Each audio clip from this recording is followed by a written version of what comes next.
On the evening of March 17, 2014, at approximately 9:45 p.m., Anna Carter, a 38-year-old resident of suburban Gainesville, Georgia, realized she had left her cell phone behind on a pew in the First Baptist Church following a midweek prayer service. The service had ended shortly after 8 p.m., and she and her husband, Pastor James Carter, had returned home without incident. At around 9:40 p.m., while preparing for bed, Anna noticed the absence of her phone and became visibly concerned. According to James Carter's later testimony, she insisted on retrieving it immediately, citing urgent work-related contacts she expected early the next morning.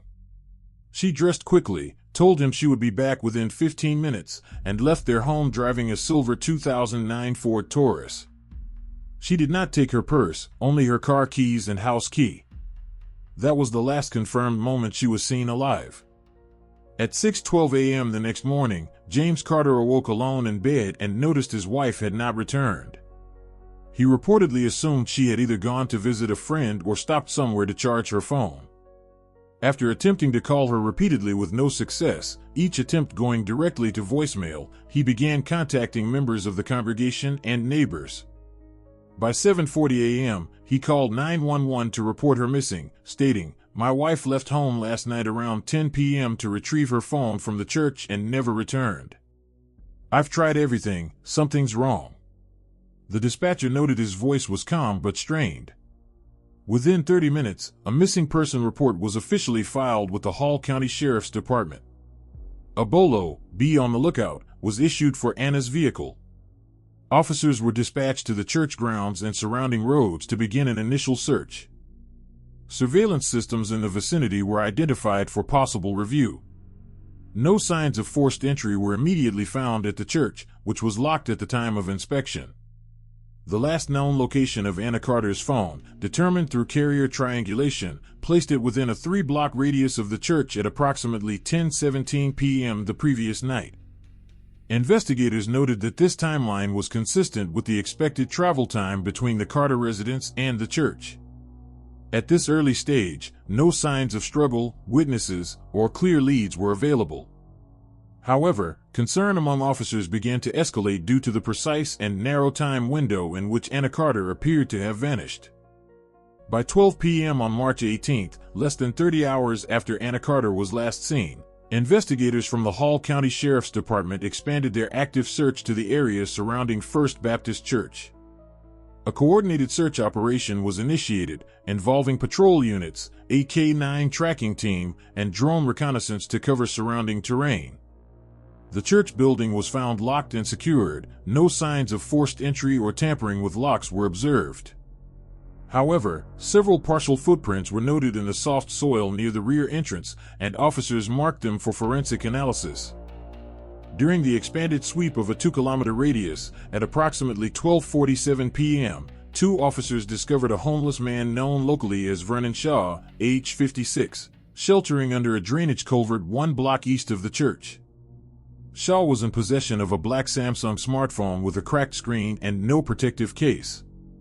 Upon preliminary inspection, officers identified a lock screen image featuring a woman and 2 children, later confirmed as a family photo matching the one Pastor James Carter had provided during the initial missing person report. When questioned, Shaw stated that he had found the phone lying in the grass, maybe 20 feet from the side door of the church, shortly after 2 a.m. He claimed that he picked it up and intended to turn it in if someone came looking. He denied tampering with the device. More notably, Shaw volunteered that sometime around midnight, he had seen a man leaving the church in a hurried, agitated state. Describing him as middle-aged, African-American, and wearing dark clothing, Shaw said the man appeared to be in emotional distress, holding his head like he'd seen a ghost, and walking quickly without looking back. Shaw later identified the man from a photo lineup as James Carter. Detectives reviewed camera placements around the church and confirmed that the side entrance referenced by Shaw fell into a known surveillance blind spot, an area where a damaged camera had been awaiting repair since February. Investigators then turned to Carter's own account. When interviewed again, Carter maintained that he had remained at home the entire night but admitted to having difficulty sleeping. However, inconsistencies soon emerged. Footage retrieved from a neighbor's outdoor security system showed a man closely matching Carter's build and gait walking southbound at approximately 12:13 a.m., dressed in a dark hoodie and sweatpants. No vehicle was recorded leaving or returning to the Carter residence. When confronted with the footage, Carter provided a vague explanation, stating only that he may have gone for a short walk to clear his head, but did not recall specific details. His lack of clarity and the contradictions between his testimony and physical evidence raised immediate concern.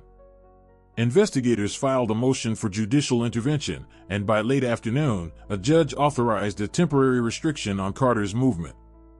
He was required to surrender his passport and remain within Hall County until further notice. Although no formal charges had yet been filed, James Carter was officially designated a person of interest. Additional forensic analysis was ordered for the recovered phone, including fingerprint and DNA testing, as well as a detailed examination of recent activity logs and message history. Officers also secured permission to conduct a full perimeter sweep of the church grounds, including interior access, in search of trace evidence. The discovery of Anna Carter's phone, abandoned, found outside the church perimeter, and tied to an unverified sighting of her husband, marked the first concrete lead in what had quickly shifted from a missing persons inquiry to a potential criminal investigation. On March 19, 2014, digital forensic specialists working under the Hall County Sheriff's Department obtained a judicial warrant granting full access to the contents of Pastor James Carter's personal cell phone. The extraction process, conducted at the County Digital Forensics Lab, was completed by 10:40 a.m. and revealed over 2,700 messages, 800 call logs, and metadata spanning the previous 6 months. While multiple threads showed standard pastoral communication with congregants, one message chain stood out: a sustained and recently active exchange between Carter and a young female parishioner identified as Jessica Simons, aged 23. The messages suggested a personal and sexually inappropriate relationship that had developed outside the bounds of pastoral ethics. In a sequence of texts dated between February 2 and March 5, Jessica expressed emotional confusion, frustration, and ultimately fear. One message read, "You promised this would stay between us, but I can't do this anymore. I went to the clinic. I'm HIV positive." Carter's responses were initially evasive, with one reply reading, "You don't know that it was from me," followed by long pauses between replies. Later entries showed Jessica begging him to acknowledge the situation, writing, "I trusted you. You told me it was safe." The final message from her end read, "Please don't contact me again. I mean it." Cross-referencing the digital timeline with Carter's church calendar and travel records, investigators confirmed that he and Simons had attended 3 church retreats together, including an unchaperoned leadership seminar in Tallahassee in mid-January. Hotel receipts indicated that they were booked in adjacent rooms, and witness statements from volunteers suggested that they were frequently seen alone late at night. These findings, combined with the tone of the texts, strongly implied an ongoing affair. A subpoena for Carter's medical records was filed on March 19 at 2:15 p.m. and executed through his primary healthcare provider and a private clinic in Atlanta. The records showed that James Carter tested positive for HIV on March 10, 2014, during a confidential screening requested after his exposure through an unnamed partner. Carter had not disclosed this diagnosis publicly or to law enforcement. Investigators flagged this omission as a potential act of obstruction. In response, forensic pathologists conducted expedited testing on previously gathered biological materials from Anna Carter. Using buccal swabs from her toothbrush, hair samples, and blood samples obtained from her bathroom trash bin, analysts at the Georgia Bureau of Investigation confirmed on March 20 that Anna Carter also tested positive for HIV. Viral genotype mapping revealed a 96% match to Carter's strain, indicating direct transmission from husband to wife. Investigators noted that Anna had no known extramarital partners and no prior risk factors. The consequences were immediate and far-reaching. Local media outlets, which had previously supported Carter's televised pleas for help in locating his wife, reversed their stance following leaks about the affair and medical findings. Headlines began referring to the case as a pastoral scandal rather than a disappearance.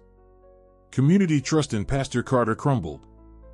Attendance at the First Baptist Church plummeted, and the Board of Elders issued a formal suspension of his pastoral duties pending further inquiry. Law enforcement officials expanded the scope of the investigation from a missing person to a complex criminal case potentially involving health endangerment, deception, and motive for violence.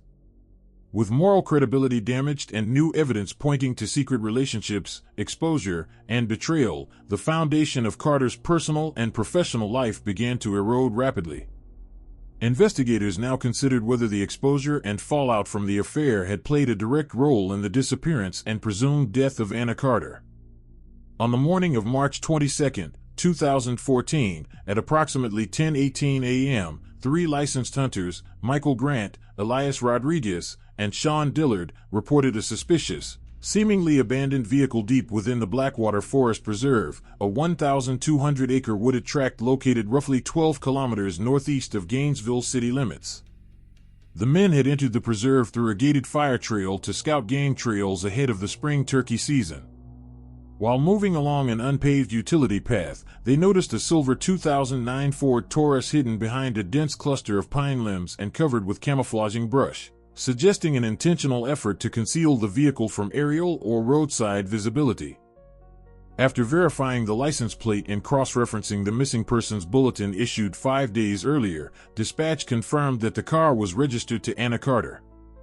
Deputies from the Hall County Sheriff's Department arrived on scene by 11:02 a.m. and secured the area with perimeter tape. A search grid was established, and the vehicle was processed in situ by members of the Forensic Response Unit. Upon unlocking the vehicle with a secondary key obtained from Anna's residence, investigators immediately noted dried mud splatter on the wheel wells and undercarriage, consistent with off-road travel through a recently saturated trail. The interior cabin was largely undisturbed, seatbelts unused, glove box shut, dashboard intact. No signs of forced entry, struggle, or blood traces were visible in the passenger compartment. However, the trunk told a different story. Inside the trunk compartment, officers discovered the deceased body of an adult female, wrapped tightly in a faded floral-patterned bedspread later identified as belonging to the Carter household. The victim had been laid in a lateral position, knees drawn toward the chest, indicating she had been folded post-mortem to fit the space.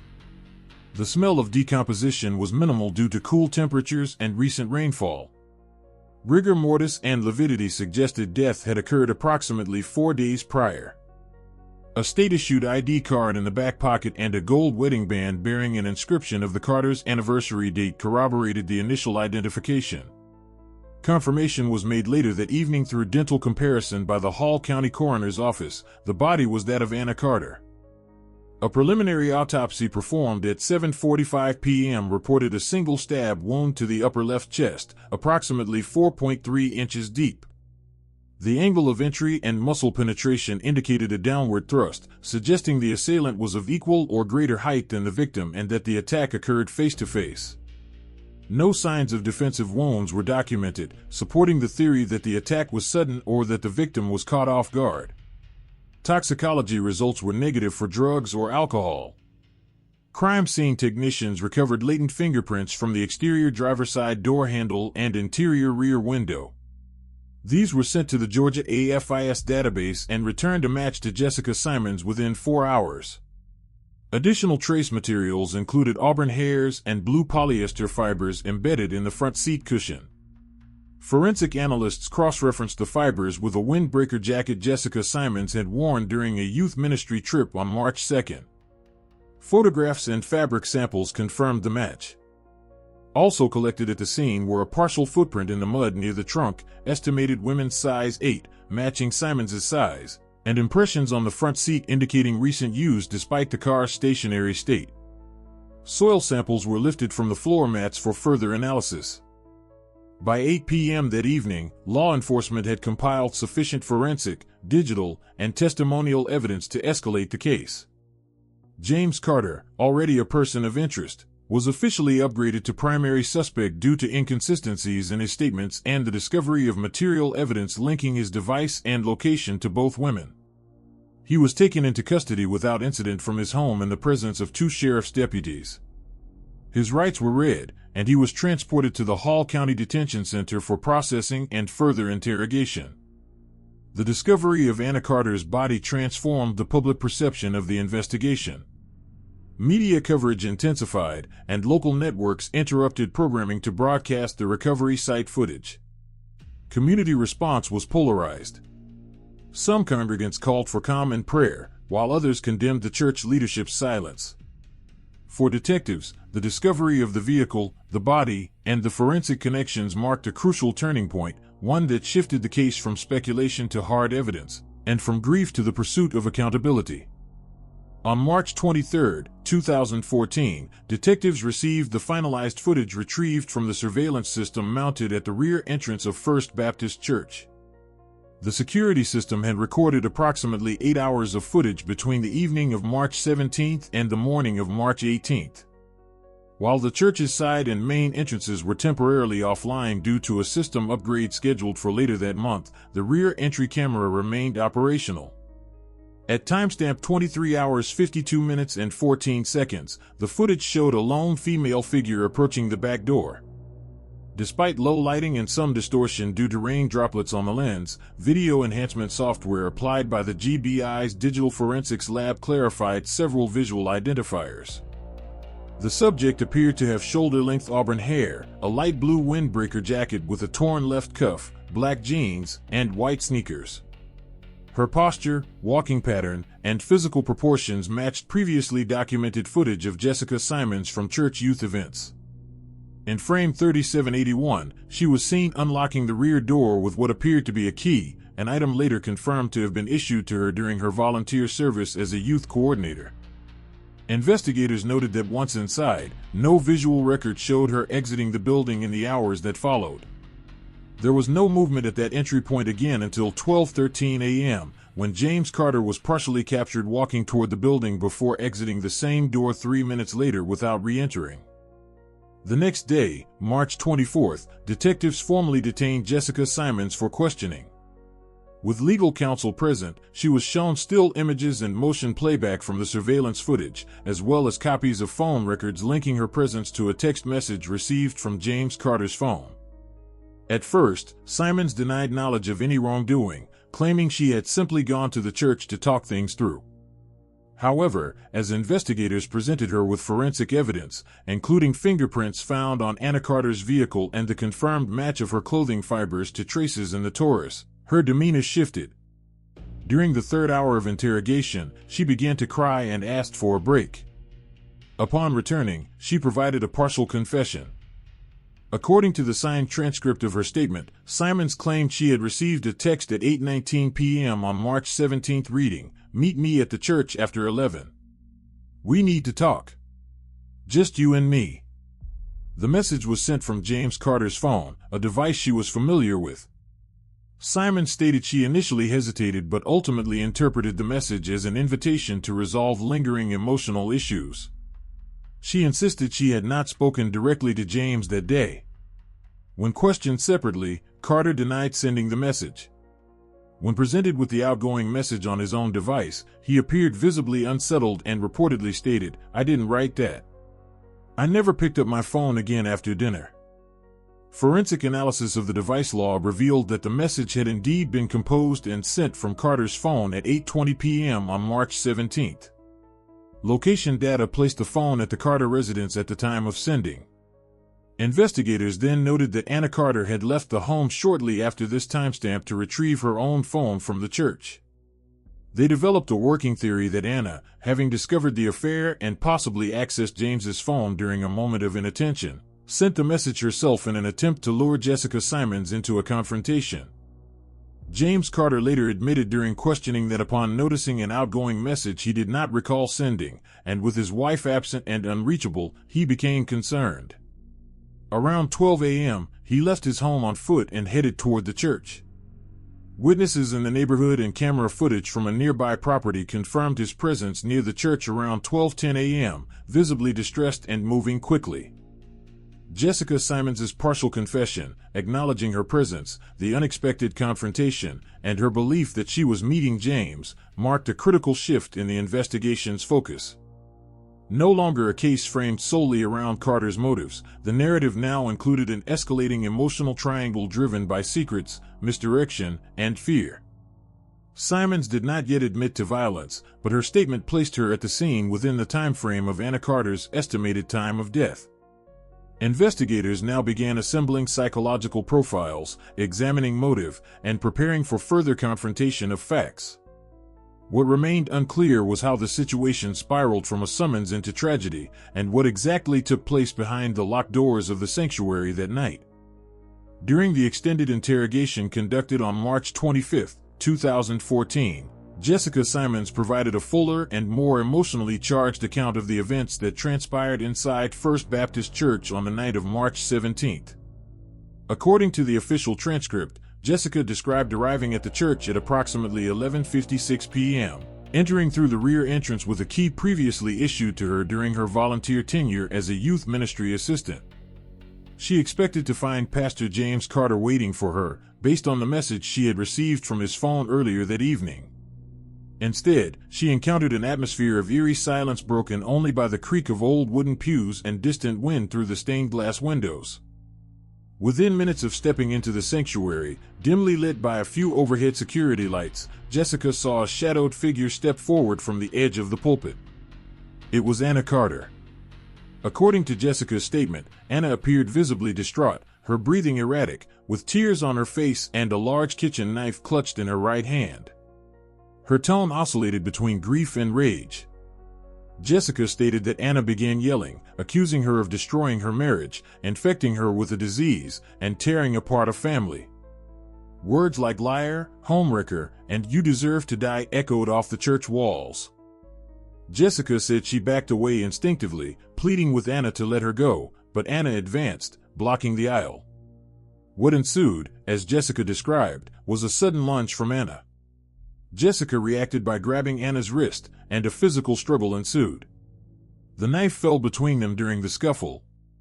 Jessica claimed she grabbed it first, purely out of instinct, and swung it in defense as Anna reached for her again. The blade made contact with Anna's upper chest, resulting in a single, fatal stab wound. Jessica told investigators that she immediately dropped the knife and collapsed beside Anna, who had slumped to the floor without speaking another word. Blood rapidly spread beneath her on the sanctuary carpet. Jessica said she shook Anna's shoulders, begged her to wake up, and repeatedly whispered apologies. In her own words, "I didn't mean to. I thought she was going to kill me. I just wanted to stop her." At approximately 12:09 a.m., Jessica heard the church's front doors open and saw James Carter rush into the sanctuary. She reported that he stood frozen upon seeing Anna's lifeless body and Jessica sobbing beside it. According to Jessica, James did not speak, did not approach, but instead took several steps backward before turning and leaving the church. Surveillance footage later confirmed his exit through the rear door at approximately 12:13 a.m. Panicking and overwhelmed by the belief that she would be arrested for murder, Jessica began to clean up the scene. She used a church towel to wipe the knife and placed it in her canvas bag.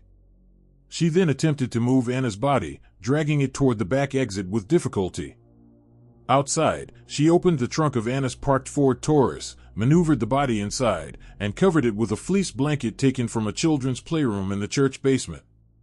Jessica then drove the vehicle away from town, avoiding major roads and passing multiple exits before turning off into the dense backroads of Blackwater Preserve. According to GPS data later recovered from her phone, Jessica parked the car at 3:27 a.m., shut off the engine, and walked over a mile before calling a friend in a nearby county to pick her up. She did not mention the incident in that call. The car remained undiscovered for 4 days. Jessica maintained during the interview that she never intended harm and that the killing was accidental, driven by fear and confusion. She acknowledged that her decision to flee the scene, conceal the body, and avoid contacting authorities was deeply wrong, but insisted that she had acted under psychological duress. Investigators noted signs of trauma and anxiety during the interrogation but deemed her fit to stand trial. The confession, though incomplete in motive, established a direct timeline, affirmed forensic evidence, and confirmed that the incident was not a calculated act but an unplanned escalation resulting in irreversible tragedy. The trial commenced on May 11, 2014, in Hall County Superior Court, drawing extensive media coverage and attracting both local and regional journalists. Courtroom security was heightened due to heightened public emotion and religious division within the Gainesville community. Jessica Simons stood trial on 3 felony counts: involuntary manslaughter, obstruction of justice, and unlawful disposal of a human body. Pastor James Carter was charged separately with hindering prosecution, failure to render aid, and making false statements to law enforcement. The presiding judge, Honorable Carolyn Mathers, ordered the proceedings to be split but allowed overlapping witness testimony and shared evidentiary materials. Jessica's defense was led by criminal attorney Meredith Langford, who presented a strategy focused on psychological provocation, self-defense, and lack of intent. Langford opened by submitting forensic reports confirming that the message luring Jessica to the church originated from James Carter's device during the time it was likely in Anna Carter's possession. Timeline reconstruction, corroborated by surveillance footage and cell tower records, confirmed that Anna arrived at the church approximately 5 minutes before Jessica and had concealed a weapon. Clinical psychologist Dr. Laura Chin testified for the defense, providing an expert analysis of Anna's deteriorating mental state following her HIV diagnosis and marital betrayal. Her report suggested depressive episodes, disassociation, and a high likelihood of suicidal ideation redirected as rage. The defense used this to assert that Anna, in a mentally unstable state, had orchestrated a confrontation that turned violent when Jessica acted instinctively to protect herself. The prosecution, led by Assistant District Attorney Thomas Reeves, emphasized Jessica's actions after the incident. Reeves acknowledged the emotional context but maintained that Simons made a series of deliberate decisions that elevated culpability, specifically, removing the body from the crime scene, tampering with evidence, and failing to alert authorities for over 4 days. Forensic pathologist Dr. Leonard Rice testified that the wound was consistent with a sudden, defensive motion but added that had emergency medical help been called, Anna Carter might have survived for at least 10 to 15 minutes post-injury. In a concurrent bench proceeding, James Carter's conduct was analyzed in detail. 2 church elders testified that Carter appeared distracted and evasive during the days following his wife's disappearance, and one revealed that Carter asked him to stay quiet about the phone records showing inconsistencies in his timeline. Prosecutors produced emails and internal church correspondence showing Carter deleted surveillance footage backups from the church server, though he claimed it was routine maintenance. The judge rejected this explanation.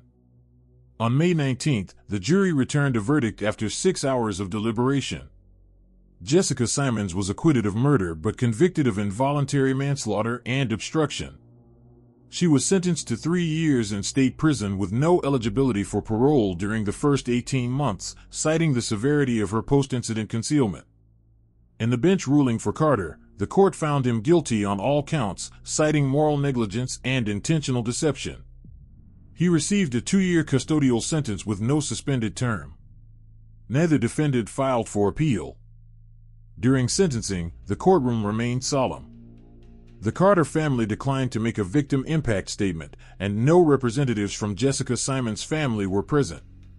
The judge concluded by stating, "This tragedy is a mirror of private choices made in secrecy, whose ripples became public catastrophe." Though justice was rendered within the framework of the law, the community's emotional wound remained open. The trial shattered the reputation of a religious institution and left unanswered moral questions hanging in the silence of the once-hallowed sanctuary. 18 months after his sentencing, James Carter was released from the Hall County Correctional Facility on account of good behavior, having served 2/3 of his custodial term. His return to Gainesville was unannounced, and his arrival at the modest, single-story home he once shared with Anna was marked only by the flicker of a porch light that had been left on for nearly 2 years. The mailbox bore no letters. His lawn was overgrown. Neighbors observed his return with cautious distance, and none came to the door. The First Baptist Church, where Carter had served as pastor for over 14 years, had closed its doors permanently 3 months earlier. A vote by the remaining congregation members and board trustees cited irreparable reputational damage and spiritual fragmentation as primary causes. The building, once the site of weddings, baptisms, and charity drives, had become a symbol of scandal. Stained glass windows were boarded from the inside. Sermon books and hymnals were boxed and removed. By the spring of 2015, the property was sold to a private developer, and plans for demolition were filed with the City Planning Commission. Carter, now 52, declined all media interview requests. A statement released through his attorney read, "Mr. Carter acknowledges the pain caused under his leadership and has no intention of returning to public or spiritual life. He wishes only to live out his remaining years in solitude." He was last photographed in June 2015 during a routine parole check-in, appearing thin, pale, and visibly aged. Jessica Simons completed her 3-year sentence in full and was released from the Central Georgia Women's Correctional Facility under supervised transition. Upon re-entry, she filed a legal name change through the Fulton County court system and was accepted into a relocation and rehabilitation program aimed at providing new identities for nonviolent felony offenders facing public hostility. Her new location was never disclosed. Case records show she declined all offers for post-sentence counseling or public narrative opportunities. She issued no statements, written or verbal, to the media, the Carters, or the court. Anna Carter's grave, located at Oak Ridge Memorial Cemetery just outside the city, remains unmarked by any formal headstone. A temporary marker bearing only her initials and dates of birth and death was placed by the county in late 2014. No service was held beyond the coroner's required disposition. Inquiries made by journalists to surviving family members went unanswered. The broader legacy of the Carter case lingered throughout the region. For months following the trial, town meetings, church groups, and local publications debated the broader implications about faith, leadership, gender, illness, and the silence within trusted institutions. Enrollment in regional seminary programs fell. Church attendance across multiple denominations dropped by measurable margins. Several former First Baptist members transferred to different congregations or ceased attending entirely. What began as a forgotten cell phone spiraled into a chain reaction of concealed truths, emotional ruptures, and irrevocable choices. Anna Carter, whose grief metastasized into confrontation, ultimately lost herself to betrayal and rage. Jessica Simons, drawn into a web of seduction, guilt, and survival, became both participant and casualty. James Carter, once entrusted with spiritual stewardship, succumbed to cowardice and deception. None of them emerged intact. No one returned to that sanctuary. No candle was ever lit again on its altar. And as time passed, the dust settled not only on the pews but on the memory of what was once believed to be sacred. What remained was not a parable of sin and redemption, but a quiet ruin, a cautionary echo that even under steeples, darkness can thrive unchallenged.